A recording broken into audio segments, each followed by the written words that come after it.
2 मिनिटे 38 सेकंदाचा ट्रेलर आणि पहिल्याच फ्रेमपासनं या चित्रपटाचा साधेपणा, सच्चेपणा आपल्या मनाला भिडतो. समर्थ या चित्रपटाबद्दल मी बोलतेय. हा चित्रपट 14 ऑगस्टला येतोय आपल्या सगळ्यांच्या जवळच्या सिनेमागृहामध्ये. याचा ट्रेलर आजच ड्रॉप झाला YouTubeवरती. त्याच्यामुळे आजच्या व्हिडिओमध्ये जाणून घेऊया, की मला समर्थ या चित्रपटाचा ट्रेलर कसा वाटला ते. आपले वडील हे श्री समर्थ रामदास स्वामी यांचे गुणगान करत असतात. सतत त्यांच्याशीच बोलत असतात. आपल्याशी तर बोलतच नाही. ही एक इन्सिक्युरिटीची भावना एखाद्या कोवळ्या मनामध्ये येणं हे फार स्वाभाविक आहे. आणि ही स्पेस ॲक्चुअली एक्सप्लोर करणं फार महत्वाचं आहे, जी या चित्रपटामध्ये एक्सप्लोर केली जाणार आहे. बरं आता हीच इन्सिक्युरिटी हळू-हळू जसा तो मुलगा मोठा-मोठा होत जातो, तशी-तशी तिरस्कारात बदलत जाते आणि तो एका आस्तिक घराण्यामध्ये जन्माला येऊन सुद्धा तो एक नास्तिक बनतो. याच वेळेला बाप आणि मुलगा एकमेकांसमोर उभे राहतात आणि दोघांमध्ये मग आता ते युद्ध होतंय. हे विचारांचं युद्ध आहे, ज्याच्यामध्ये नक्की शेवटी कोणाचा विजय होतो, हे सगळं आपल्याला बघता येणार आहे समर्थ या चित्रपटामध्ये. श्री समर्थ रामदास स्वामी यांचे विचार, यांचे उपदेश, यांचे संस्कार, यांनी शिकवलेल्या ज्या गोष्टी, सवयी, व्यायामाचं महत्त्व, भक्तीचं महत्त्व, ध्यानधारणेचं महत्त्व, स्वच्छतेचं महत्त्व, प्रार्थना करण्याचं महत्त्व, आपलंच आपल्या मनाशी कसं आपण नातं जुळवू शकतो किंवा आपण आपल्या मनाला कसं कंट्रोलमध्ये करू शकतो किंवा आपण आपल्या मनाशी कशा गप्पा मारू शकतो, हे सगळं काही शिकवण्याचे संस्कार, ह्या सगळ्या गोष्टींना एक्सप्लोर केलं जाणार आहे समर्थ या चित्रपटामध्ये आणि जसं मी मागे टीझर रिव्ह्यूमध्ये म्हटले होते, कारण मी स्वतः अशा प्रकारच्या संस्कार वर्गामध्ये लहानपणापासून जाणारी व्यक्ती आहे. आजकाल अशा प्रकारचे संस्कार वर्ग खरंच होतायत का?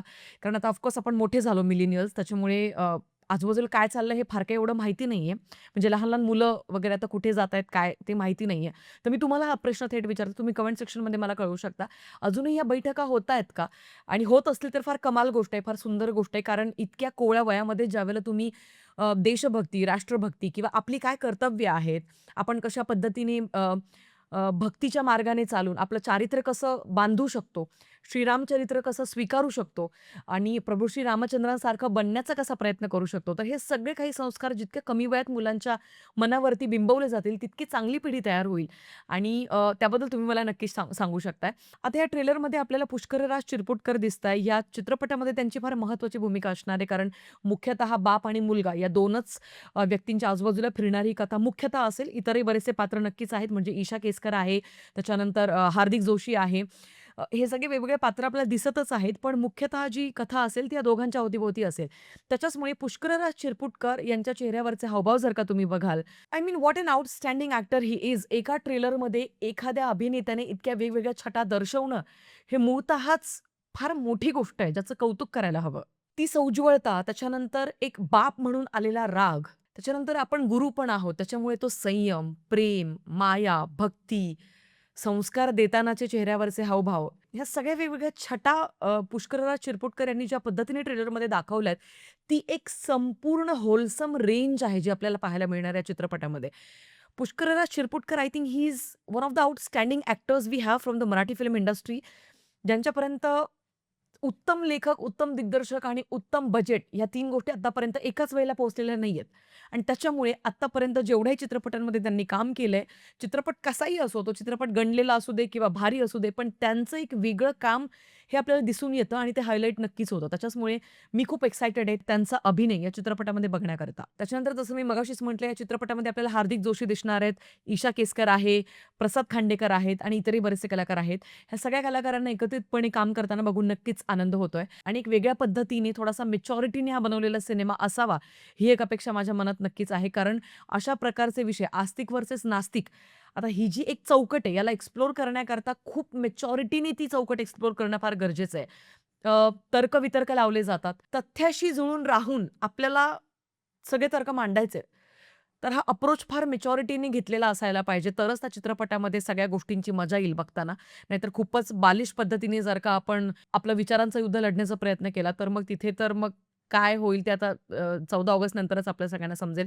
पण कुठेतरी ओव्हरऑल ट्रेलरचा अप्रोच पाहता डेफिनिटली माझ्या मनात तो एक आत्मविश्वास आता जागृत झालाय, की मेकर्स प्रचंड मॅच्युरिटीने या विषयाला हाताळतील. त्यामध्ये काहीच शंका नाही. त्याच्यानंतर शंकर महादेवन यांच्या आवाजातलं एक गाणं आपल्या कानी पडतं आणि काय श्रवणीय आहे ते. म्हणजे ज्यावेळेला तुम्ही संगीतप्रेमी असता ना, त्यावेळेला तुम्हाला असं काहीतरी ऐकायचं असतं, जे ऐकल्यानंतर तुमचं मन शांत होईल, तुमचा आत्मा शांत होईल, तुमच्या डोक्यामध्ये चालणारं विचारांचं वादळ शांत होईल आणि तशाच पद्धतीची गाणी आत्तापर्यंत मी सगळी गाणी ऐकते ॲक्चुअली.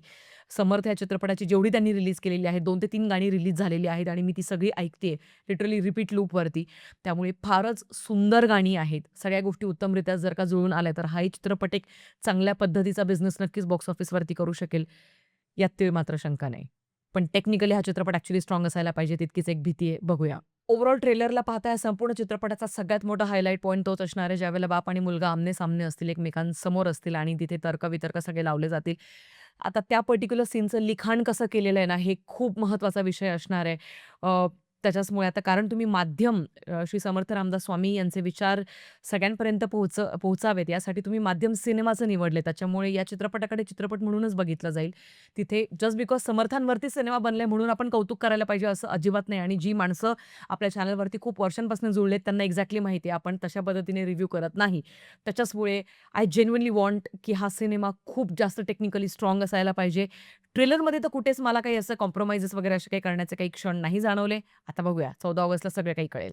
बाकी तुमचं काय म्हणणं आहे एकूणच या चित्रपटाच्या ट्रेलरबद्दलचं ते तुम्ही मला कमेंट सेक्शनमध्ये नक्कीच कळवू शकता. भेटूया पुढच्या व्हिडिओमध्ये. तोपर्यंत काळजी घ्या. जय जय रघुवीर समर्थ.